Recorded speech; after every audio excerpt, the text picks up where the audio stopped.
talk about, and redeveloped it. And it just kind of reminds me of how I think about my career. At age 30, I was very successful.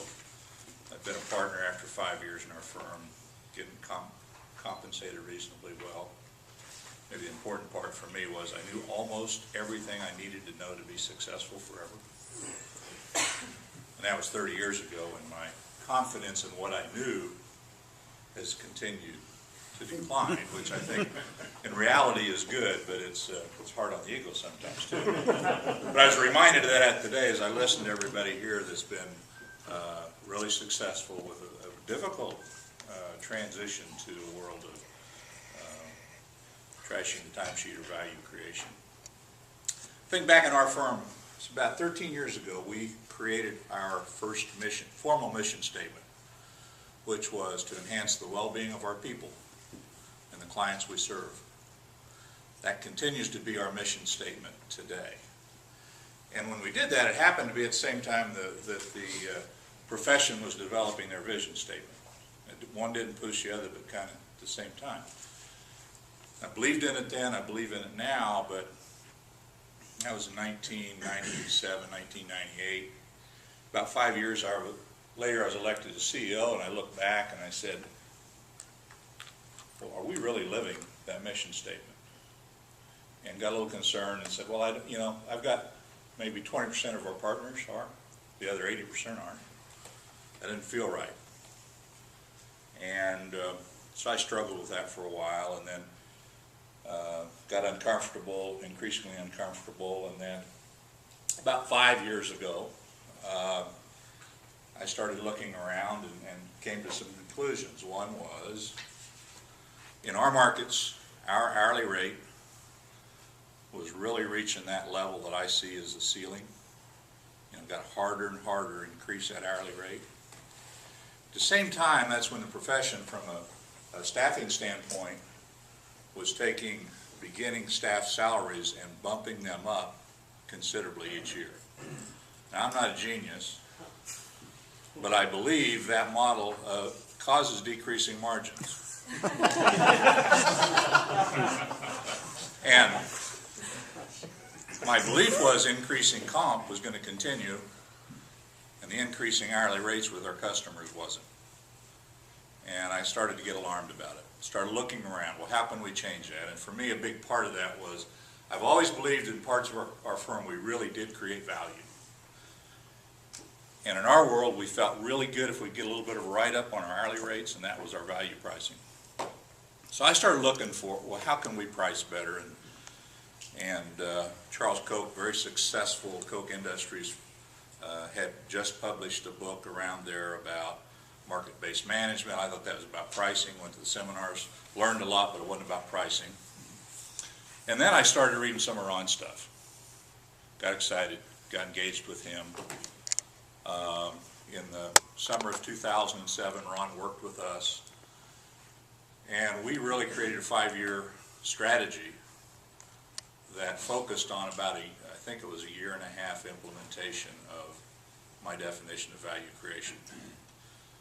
I was stupid enough to publish that in a newspaper, and Ron saw it and put it in his book that said by such and such a date we were going to be totally there, and weren't able to do that. It's still in the book, but he graciously allowed me to take an excerpt of that, which meant I took out the due date. But it's still our commitment. We're going to get there. It's a hard process to move something in excess of 200 people through huge cultural changes when a good part of that are baby boomers who have lived that life for 30 years. But we're getting closer. The other little irony today is we're talking about 99.1%, and I hadn't thought of it this way till today. Of the top 100 firms in our country, we're the 1% that's trying. We're not there, but we're trying. So we did a lot of work. We've done more training around value creation and the unnecessary aspects of timesheets than we've ever invested in anything in our firm. Much more training. We're doing a lot more communication today on an ongoing basis, trying to get people to buy and so forth. I took a count coming into today. We've got 24 members. I put 4 members in that they will never get it category. But there's a lot more on the left side that now get it. And it feels like at days we are to that tipping point where it's going to go. All of this for me at this point is driven by our mission. We created a positioning statement over the last year that fits into some of the things I heard here today. And our positioning statement is genuine people, creative ideas, valuable results. And the things we're trying to do with value creation process is driving there. The first thing is to try to get enough of the right people on board to drive it, that really believe in that. I think even those on the far right-hand side for us really believe, genuinely believe we're here to help our clients and our people. They don't agree on how to do it, but they're there on that piece of it. The other part of it is we're focusing on first things first in our world. And that is to gain a deeper understanding of what our clients really value. At the same time, we're trying to improve our pricing around value. And again, we've come a long way. But until we really understand our clients, I don't think we can sustain anything around value creation and value pricing. And slow, but we're moving along. I think about I'm participating in a process called the Strategic Coach at this time. They talk about a gap that's really important to me because of how I think. And the gap is that forever there's a horizon out there that you never get to. But if you look at where you've been 5 years ago versus where you are today, and you allow yourself to look back at where you've come, there's lots to celebrate.